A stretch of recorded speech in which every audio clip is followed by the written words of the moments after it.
Listen, I generally don't think when Hitler died, bruv, he died. I think he went to the outskirts of Czechoslovakia, maybe even Argentina. I think it's Argentina. I don't think he died, to be honest. I don't think he died. But that's just an opinion. Government, I don't know anything. I don't know anything. After their defeat in World War I, the fiercely proud German people are utterly humiliated. The punishing terms of the Treaty of Versailles rub salt in the wounds. The global industrial power is limited to an army of only 100,000 men and loses territory.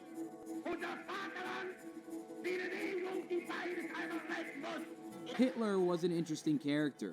Much of what we know about him today might or might not be true. But that's not for me to decide.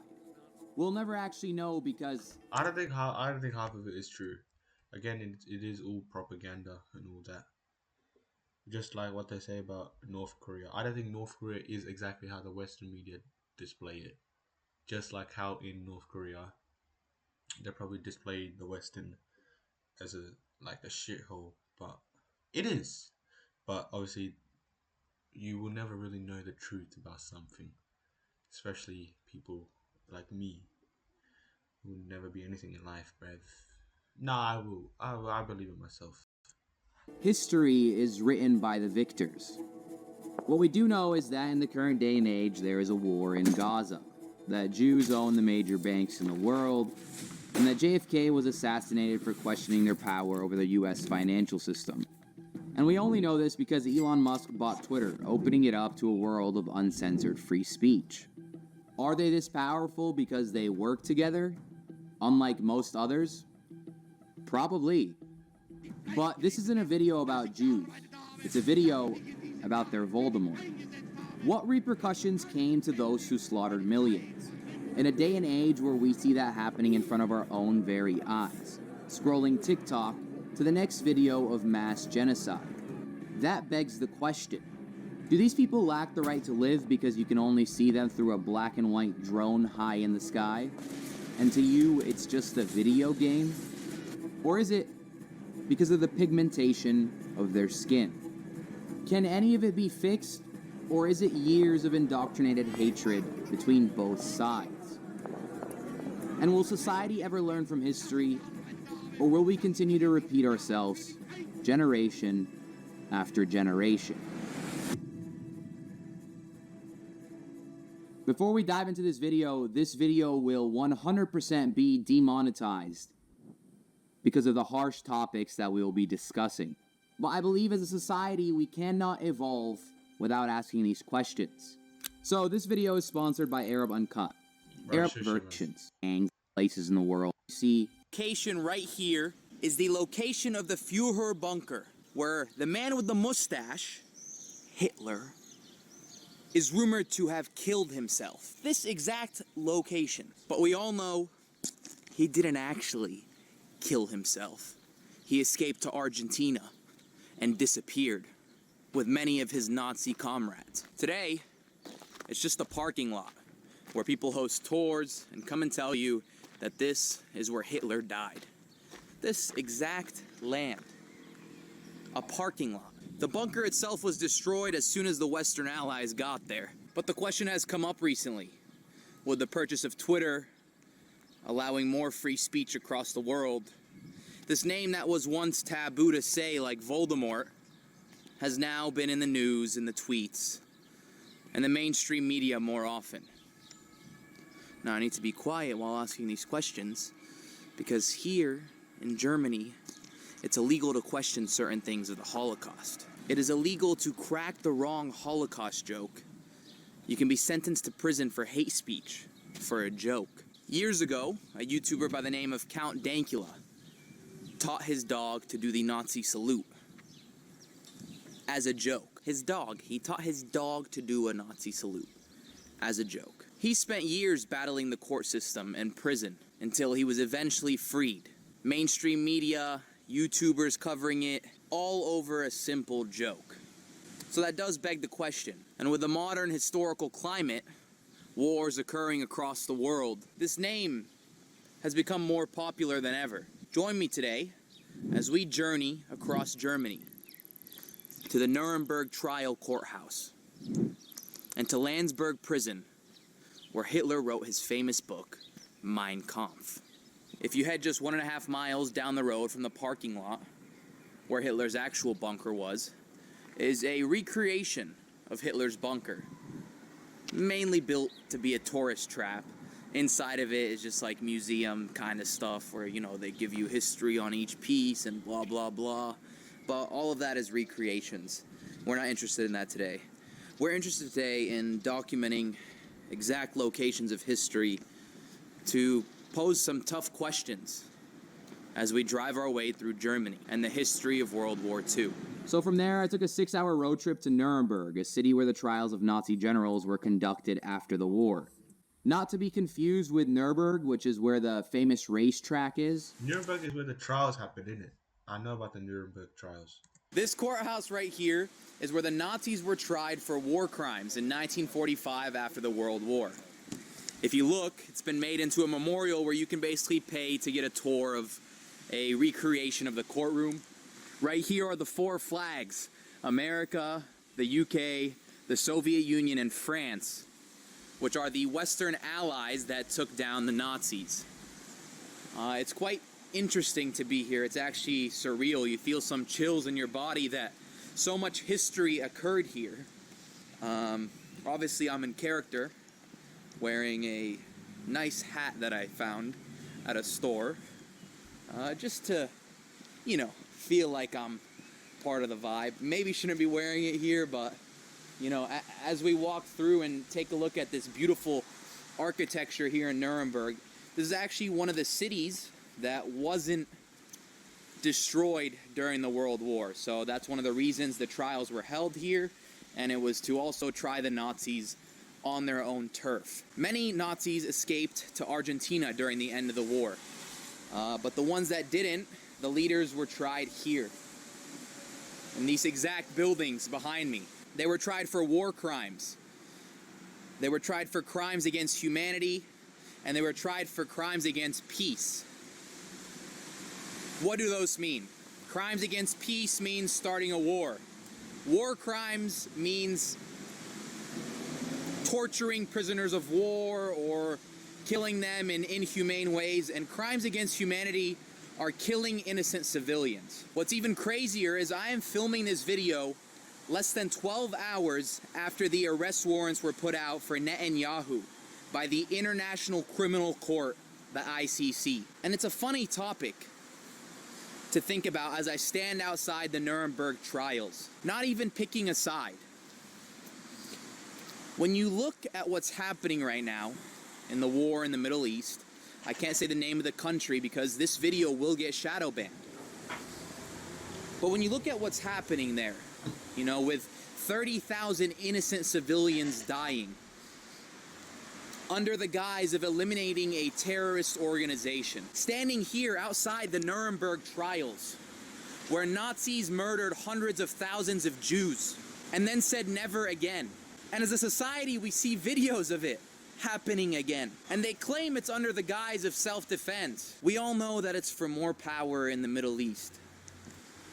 These players are playing a much bigger game. And when I think about something like this, at first I used to look at those videos and I'm not saying anything. I'm just listening. I'm not saying anything. I'm stone cold. I'm not saying anything, Rev.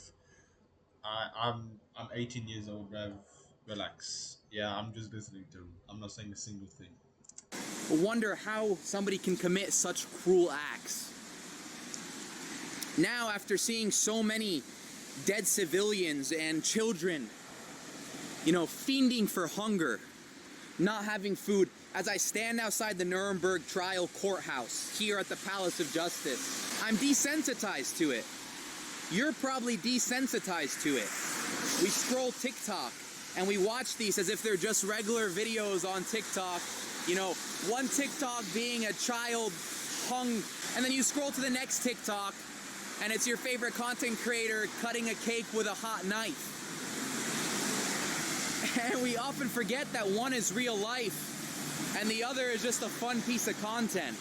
We mix them both in together. But these atrocities are still occurring in the world today. I must genuinely say the architecture and vibe of this place is really interesting and unique.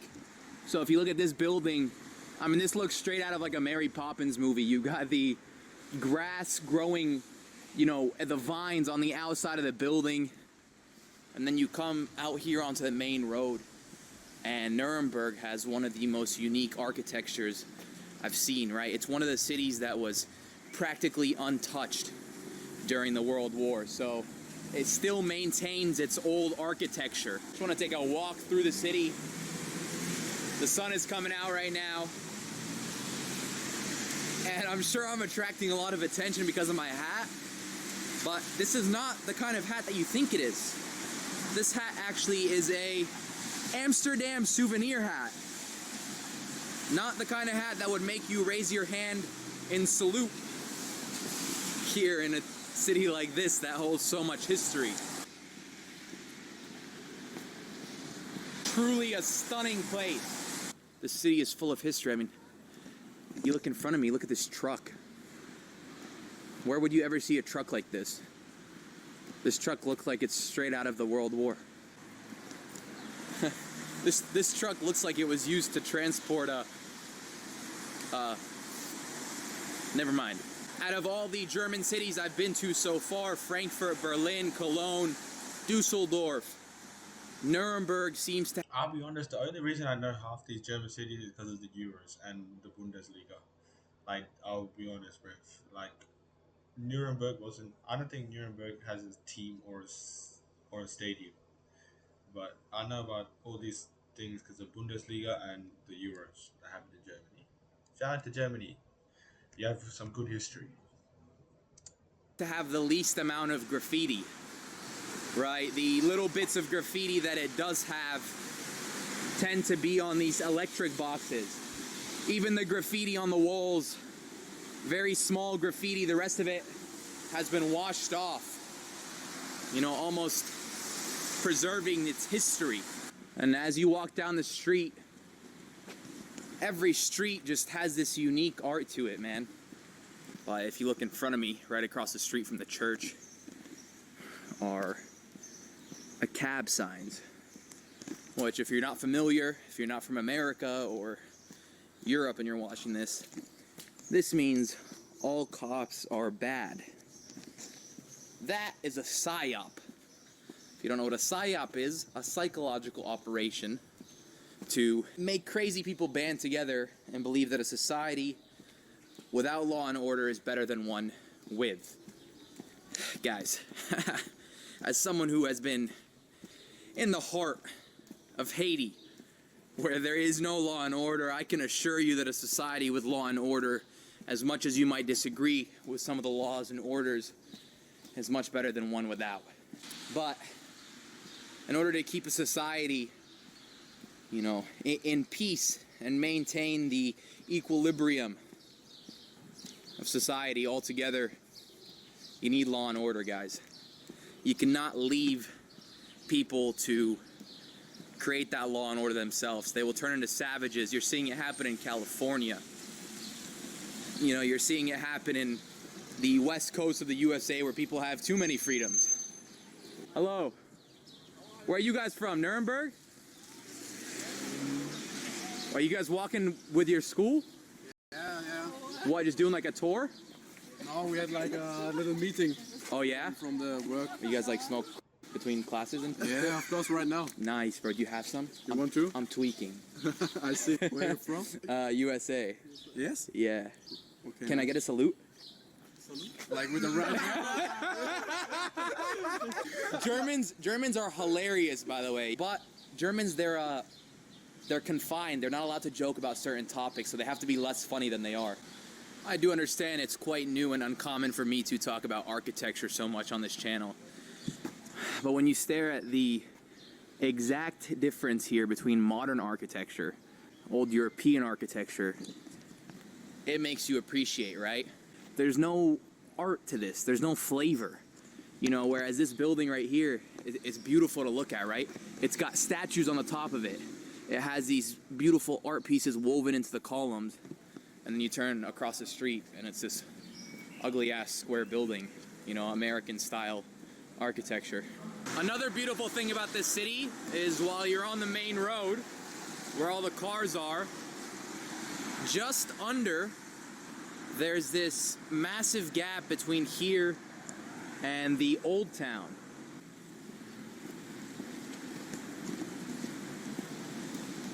So just crossing from the main city over that bridge into Old Town, you can already see the difference in the architecture. Much older, more moldy, etc.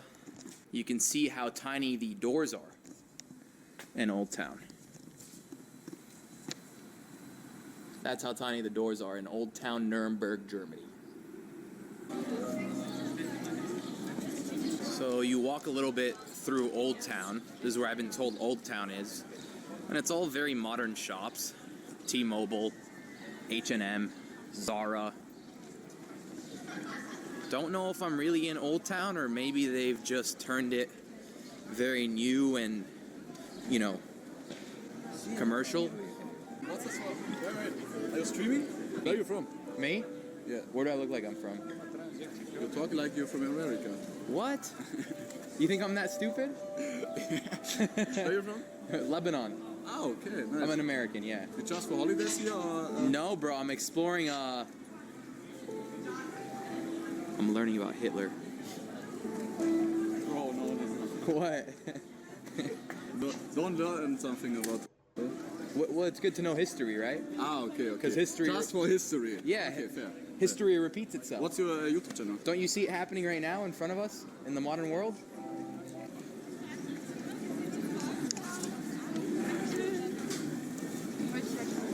Whoa, these birds fly so low. These birds literally fly over your head. Look at that. That's crazy. And look behind me. This is the St. Lawrence Church. I don't know much about it. I like to always adventure and find out for myself. Common theme throughout Europe here has to always Muller, Thomas Muller. adventure and find out for myself. Common theme throughout Europe here has been that the art of architecture has been lost throughout the years. You know, the modernization of the world has made us forget art carried through centuries.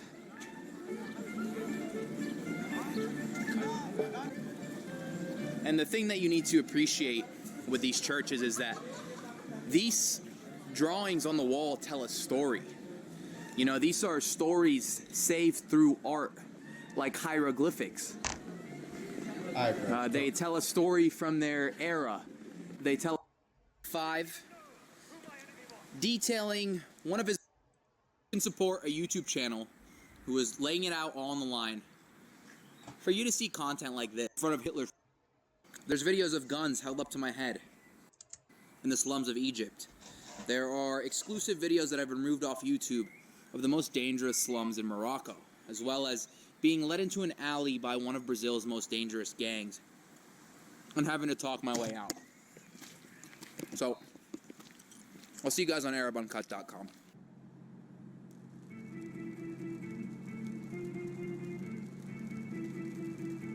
We are now in Munich, Germany, where Hitler gave a famous speech in 1925 detailing one of his most important thoughts of Nazism, which is that men must kill to survive.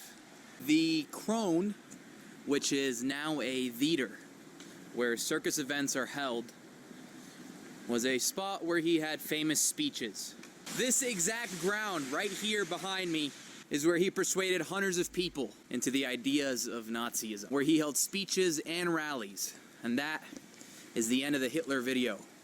If you guys want a Hitler video part 2 where we go to Austria and Poland to visit some very important sites. Alright, man. You didn't really do much investigating, but sure. Alright, sure.